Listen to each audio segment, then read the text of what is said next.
Broncos country. What is going on? Is Bo Nix the best quarterback for Sean Payton in this Denver Broncos offense? We're going to dive into his film a little bit. Hopefully, that's going to give us a little bit better of an idea. Y'all be sure to let me know your thoughts on Bo Nix in this film in the comments. And of course, subscribe. We're on our way to 500 Broncos fans subscribed here to David Talks Broncos. Greatly appreciate you all. Excited to dive into this. This is going to be the Pac-12 championship game, Oregon's second game this past year playing Washington, in which you guys know Washington ended up defeating Oregon. But a lot of interesting stuff here from Bo Nix. And so I've separated this into two parts. Today, in this video, we're going to go through his first half. Some different plays that I've cut up that I wanted to point out from over here in his first half performance. Part two, be another video, cover the second half. But overall, this is something where I try and find the strengths and the positives of players when I do film reviews, but of course, trying to point out areas of growth, things they need to improve as well. I'm an amateur YouTube coach, to say the least, so still learning a lot. So if you guys have different thoughts or interpretations of some of these different plays or design, I'm here to learn just like many of you are. So let's go ahead and dive in. All right. So here we go. This was the first play, actually, and I thought that this shows Bo Nix's ability to throw accurately. You know, this is something that it's not always the most exciting stuff, but here you see he ends up moving on to his second read here after that initial pass is covered. Kind of throws a little bit across his body, and this is a really accurate ball. I mean, it's placed right there where only the receiver can get it, ideally. But the DB here makes a really good play. And you'll see the Washington Husky DBs made some really fantastic batted ball plays in this game. Ends up being deflected away. And guys, I do go at 0.75 speed just for copyright reasons. So that's why things are a little slow. But here you can get another view. And again, something that I've talked about Bo Nix earlier is that he does throw over the middle of the field more than any of these other college quarterbacks did this past year by a significant margin. So, I mean, fits this into a pretty tight window here. And I guess the ref kind of gets in the way. Did that hit the ref or did that hit the DB? I'm going to give it to the DB, but that definitely might have been the ref, okay? Now, let's go to 125. We see him making an audible here. Something I'm sure that Sean Payton is going to demand from his quarterbacks to be able to make a change. And you want to get your team into the right play. We know that's what Peyton Manning did, even in 2015 when his body was falling apart. Now, the problem here is that I think he makes the wrong play here on this read option. I think he should have kept it and ran outside, because you see this edge defender kind of bites, kind of crashes down. And I think you would like to see Bo Nix take this upfield, but we're not going to be calling a ton of read options at the NFL level. But that is something in terms of decision making to be aware of, that there are sometimes there can be some lapses to where it's like, okay, it might have been better for you to take that, Bo Nix. Again, checks to a specific play based on the front that he gets.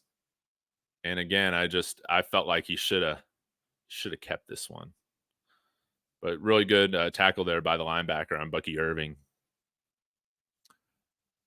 But let's talk about some positive plays in terms of decision making. He knows when to scrap a play, and that's something in which he's grown a lot since his time at Auburn. Look at this play right here. Not having a negative play. See, they move the pocket, rolls out, first read's not there. Continues to scramble. There's just nothing going on here where he feels comfortable throwing it. He tries to make another play with his legs, sees that he's got two defenders now chasing him, and he throws that thing past the line of scrimmage out of bounds. That was on third down. It sucks to have to scrap it, but he made the right decision there. Just throwing that thing out of bounds. Get a better look at it right here.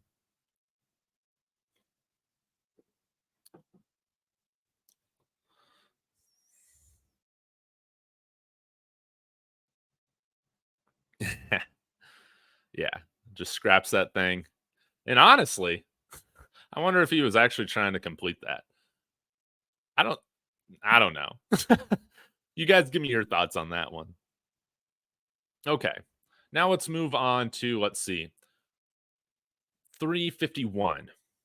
Good pocket presence, moves on to his second read here. Okay. Sorry, I got notes for like every timestamp that I have, guys. Moves on to his second read and throws an accurate ball here. Okay. Showing good pocket presence, navigates the pocket well. Quick pass, kind of strong arms it a little bit. I think you'd like to see him step into those throws a little bit more, especially with more space available. But Bo Nix shows the ability to throw from all different arm angles, which is great, which is fantastic. And you see here, he delivers a very accurate ball for the wide receiver to then turn upfield and make a really nice play.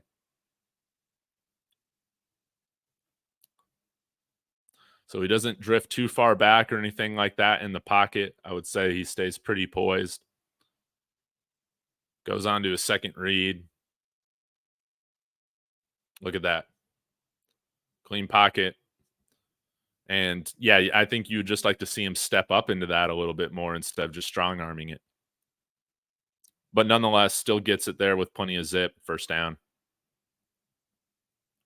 Now, this is something that a lot of people don't talk about. They say, yeah, Bo Nix threw 30% of his passes behind the line of scrimmage, which I understand the concern about that. I've been somebody that has used that as an argument to why we shouldn't draft Bo Nix in the past, okay? But one thing that's really understated about Bo Nix is that they do throw a lot of screens because he can throw them really well. And how many times over the last handful of years did we try and run screens as an offense, but our quarterback just does not throw an accurate screen ball? Okay. He throws this thing very well. Look at this quick release and look at the placement. Allows the wide receiver to catch and go. It doesn't stunt his momentum at all. And this is one of the themes that I noticed is that Bo Nix, especially in the short game, the screen game, he delivers these passes with a quick release, nice zip on the ball, and it leads the receiver in a lot of cases to moving upfield. He places it to where they're able to get that yards after the catch. And here you see that he's able to make a guy miss and get upfield for a nice, like 7-8 yard gain. Okay. Like, look how quickly he gets rid of this. No, I mean, I don't feel like there's any hitch right there. He gets rid of that thing really quickly. Again, throwing kind of from a sidearm right there, like a baseball player, throwing from different arm angles. I like this. All right, we'll move on to the next play here.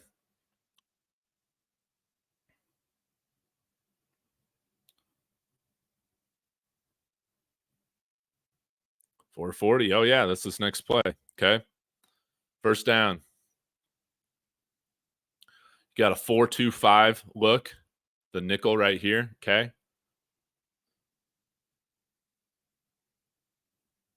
So he sees a certain look and he's going to change the play. You see, he's not looking off to the side or anything like that. Given the ability to audible or to call protection, we'll see exactly what this is.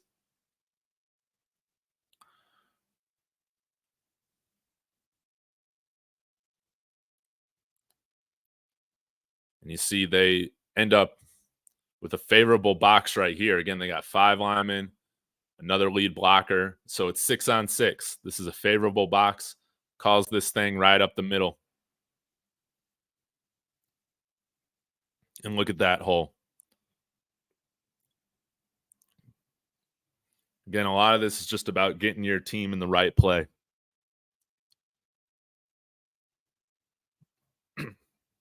Get another look at it here.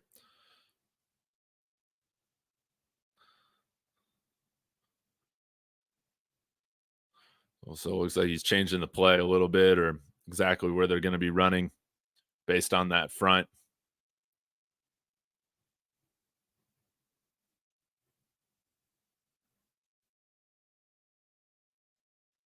A lot of room there in the middle. And they get the ball there. Substantial gain, like 6 yards maybe. I really like that.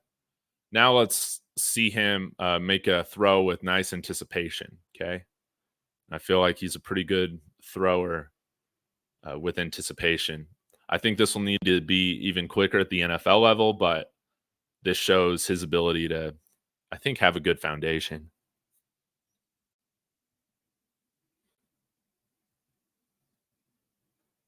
Again, kind of throws this tight end open right here.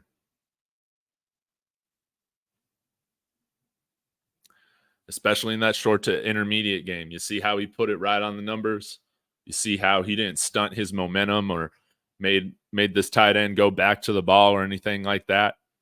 He knew that he was running this little curl and he threw it to him right on the numbers. So then he could just work upfield. And I thought threw with good anticipation right there, accurate. And I think that that's something that will continue to needs to be accelerated rather at the NFL level. He'll need to throw with a little bit more anticipation as well, but shows the ability to do it. Now let's check out this play right here. Another quick release on screenplay. Okay. You know who was bad at throwing screenplays? Russell Wilson. Was bad at throwing screenplays. Oh, this is the wrong play that I got.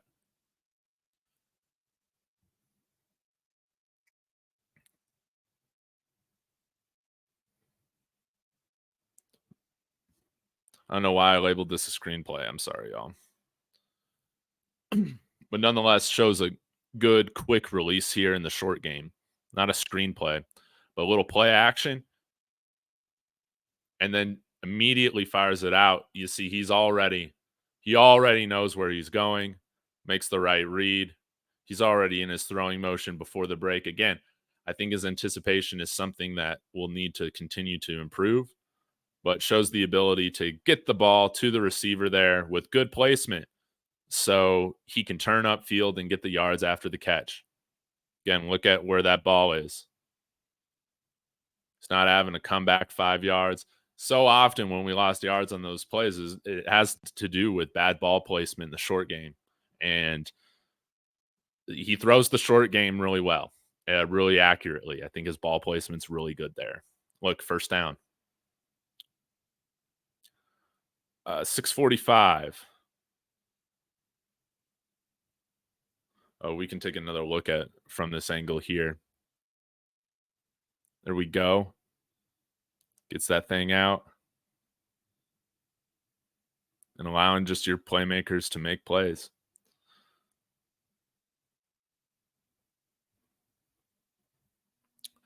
All right, my note here is to watch his footwork. We'll play action play here. Oh, yeah, this is one that I've seen other people show this play as well. But you see here, he makes the right read. Obviously, this guy's wide open. But you want to see him get this ball out with a little bit more zip and accuracy. This is one of those thrown that wasn't the best ball placement, as you can see. And it has to do with him turning his hips so wide.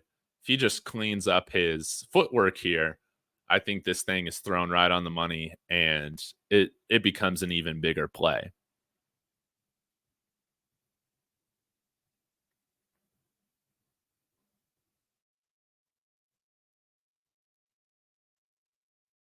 Yeah, you see, doesn't step towards the target, kind of steps towards the side.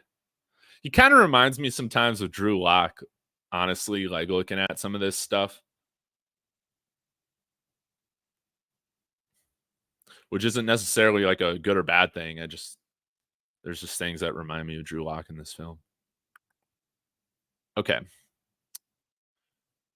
This is one of his best throws. Might have been his best throw of the half. 3rd and 9. Really good throw here.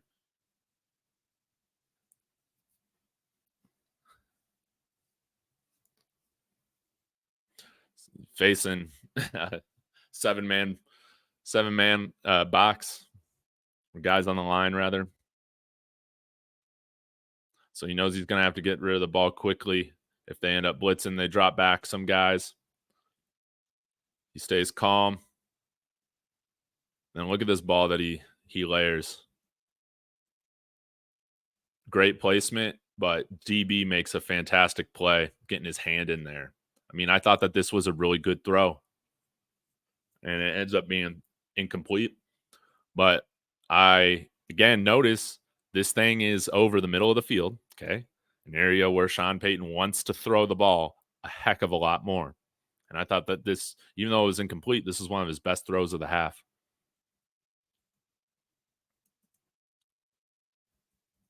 I mean, that's really good ball placement. You can't really ask for better ball placement there. Good zip, and sometimes you just got to give the DB credit for making a really good play.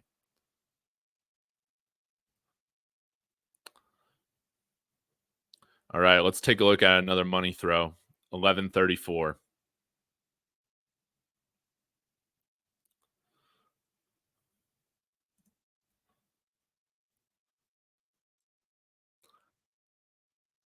Okay. Yeah, really great job of leading the receiver off of the original route for a catch and run. That was my note here. So, still facing that 4-2-5 look.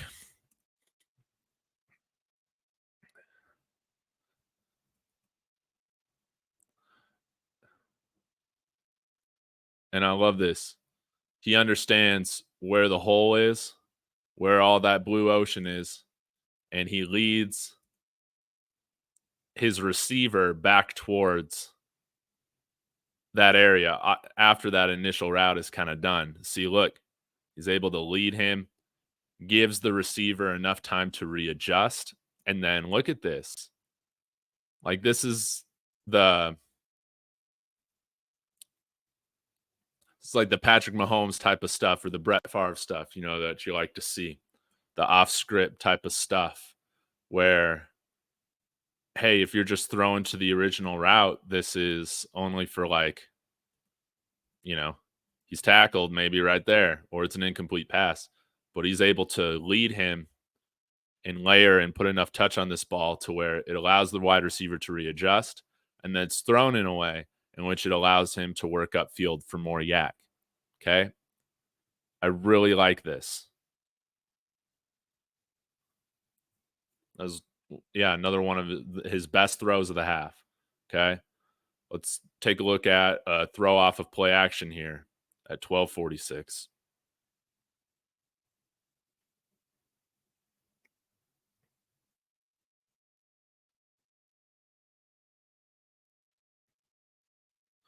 Again, I feel like a pretty efficient motion right here. He steps up into his throw, throws it right on the money, allows him to work upfield.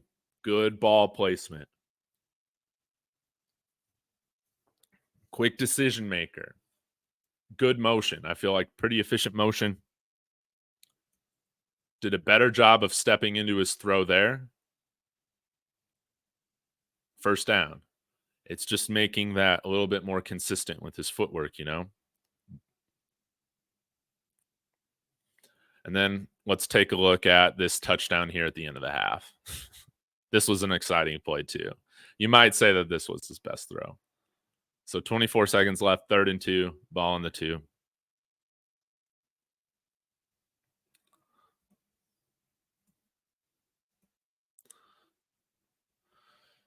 So you kind of do this designed run a little bit. And I love the touch that he puts on this play or on this throw. Great catch by Herbert. Again, it just, you see his ability to throw on the run. Gives a little pump fake, okay? Throws off on the run, off his off foot. Or I guess it wasn't Herbert. I don't think that was Herbert. But number 3 gets the touchdown. Thrown a little high, but nonetheless, a really great throw. placed it only where his wide receiver could get it. So that's the first half of Bo Nix. Again, I feel like his strengths are the decision making, his ability to throw the short game and intermediate game very accurately. We didn't see a ton of like downfield throws of like 20 plus yards or anything like that. We'll see in the second half, things open up a little bit more for the Oregon offense in this game. You'll see some more really impressive money throws and some money throws downfield, if I remember correctly. So, y'all let me know your thoughts on Bo Nix. Yeah, again, my opinion of him has continued to grow as this process has gone on, which is pretty funny because I was anybody but Bo Nix 2 months ago. So it's just funny how this whole process plays out the more you dive into learning about these players. Who do you want to see next? Michael Pratt, uh, Michael Penix, Drake May? Y'all let me know.